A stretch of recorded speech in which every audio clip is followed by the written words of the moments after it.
Hello, welcome back to my YouTube channel. आज हम class 9th course ए में अलंकार पढ़ेंगे। अलंकार का शाब्दिक अर्थ है आभूषण, गहना, श्रृंगार और सजावट। जिस प्रकार विभिन्न आभूषणों के पहनने से नारी के सौंदर्य में वृद्धि हो जाती है, उसी प्रकार विभिन्न अलंकारों के प्रयोग से काव्य के सौंदर्य में भी वृद्धि हो जाती है। इसमें बताया गया है कि जब एक नारी आभूषण पहनकर और सुंदरता का प्रतीक होती है, उसी प्रकार काव्य में अलंकारों के प्रयोग करने से उसकी सौंदर्यता में भी वृद्धि होती है। काव्य के अंतर्गत कविताएं, गीत, गजल, दोहे, छंद, चौपाई आदि की सुंदरता बढ़ाने हेतु अलंकार का प्रयोग किया जाता है। अलंकार के भेद। अलंकार के दो भेद होते हैं, शब्दालंकार और अर्थालंकार। हमारी जो 9th क्लास में है वो केवल अभी शब्दालंकार है। अब हम शब्दालंकार पढ़ेंगे। शब्दालंकार क्या होता है? जिन काव्य पंक्तियों में शब्दों के माध्यम से चमत्कार और सौंदर्य उत्पन्न होता है, वहाँ शब्दालंकार होता है। शब्दालंकार के 3 भेद तो और भी होते हैं, लेकिन जो हमारे कोर्स में है केवल हम उसे ही पढ़ेंगे। अनुप्रास अलंकार, यमक अलंकार और श्लेष अलंकार। अनुप्रास अलंकार, जहाँ एक वर्ण की आवृत्ति बार बार या एक से अधिक बार होती है, वहाँ अनुप्रास अलंकार होता है या वह अनुप्रास अलंकार कहलाता है। उदाहरण: मुदित महीपति मंदिर आए, इसमें मैं वर्ण की आवृत्ति बार बार हो रही है। बरसत बारिद बूंद, गही चाहत चढ़न आकाश, इसमें बै वर्ण की आवृत्ति बार बार हो रही है और च वर्ण की आवृत्ति। कितनी करुणा कितने संदेश, इसमें कै वर्ण की आवृत्ति बार बार हो रही है। सुरभित सुंदर सुखद सुमन, तुझ पर झरते हैं, इसमें स वर्ण की आवृत्ति बार बार हो रही है। कालिंदी फूल कदम की डारन, इसमें कै वर्ण की आवृत्ति बार हो रही है। निपट निरंकुश निठुर निशंकु, इसमें नए वर्ण की आवृत्ति बार बार हो रही है। अब देखें यमक अलंकार, जहाँ एक शब्द की एक से अधिक बार आवृत्ति हो, उसमें बोला गया था अनुप्रास अलंकार में कि जहाँ एक वर्ण की आवृत्ति बार बार हो। इसमें बोला गया है जहाँ एक शब्द, वहाँ पे वर्ण बोला गया था, यहाँ पे शब्द। जहाँ एक शब्द की एक से अधिक बार आवृत्ति हो और प्रत्येक बार उस शब्द के अर्थ अलग अलग हों, उसे यमक अलंकार कहते हैं। उदाहरण: 3 बेर खाती थी, वे 3 बेर खाती थी।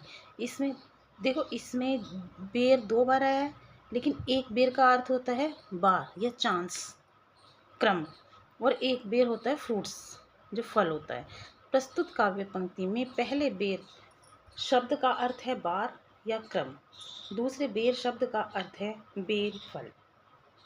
दूसरा उदाहरण: काली घटा का घमंड घटा, इसमें क्या हुआ? प्रस्तुत काव्य पंक्ति में पहले घटा का शब्द है बादल, दूसरे घटा शब्द का अर्थ है कम होना, जिसे सब्ट्रैक्ट या माइनस बोलते हैं, कम होना।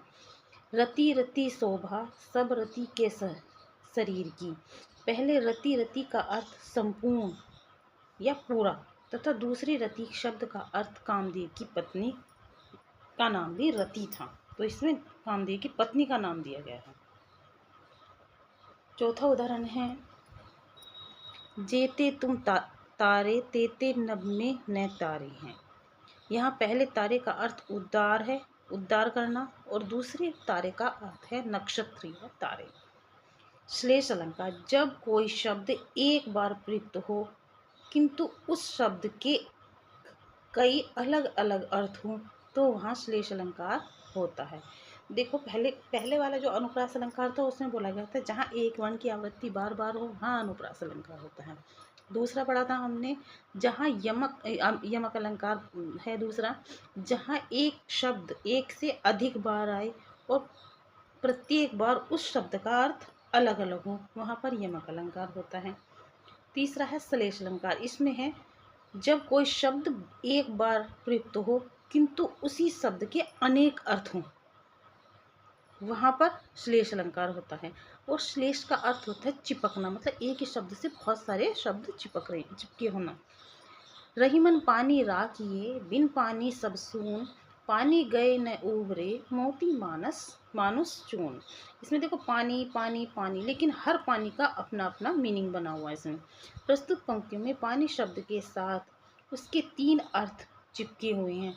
मोती के संदर्भ में चमक, मानुष अर्थात मनुष्य के संदर्भ में मान सम्मान, और चूर्ण आटे के संदर्भ में जल। इसलिए यहाँ पर श्लेष अलंकार है कि पानी शब्द 3 बार आ रहा है, लेकिन तीनों बार ही उसका मीनिंग अलग अलग प्रयुक्त हो रहा है। मेरी भाव बाधा हरौ राधा नागरी सोई, जा तन की झाई परे श्याम हरित द्विति होए। यहाँ श्याम हरित द्विति ये दोनों पर श्लिष्ट है। श्याम शब्द के 3 अर्थ हैं। पहला अर्थ पाप, दूसरे का अर्थ कालीमा और तीसरे का अर्थ है कृष्ण। इसका श्याम का अर्थ। जबकि हरित द्वितीय शब्द के 3 अर्थ हैं।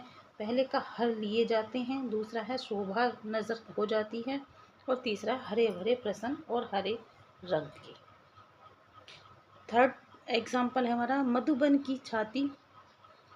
मधुबन की छाती को देखो सूखी कितनी इसकी कलियां। देखो कली शब्द के 2 मीनिंग बन रहे हैं यहाँ पे। यहाँ कली शब्द के 2 अर्थ हैं। एक तो अर्थ है कली, जो फूल से बनने से पहले की स्थिति होती है, वो होती है हमारी कली। और एक मीनिंग निकल रहा है यौवन आने से पहले की दशा, वो भी कली के रूप में प्रयुक्त हुई है। चौथा उदाहरण है हमारा मंगन को देखी पट देत बार बार है।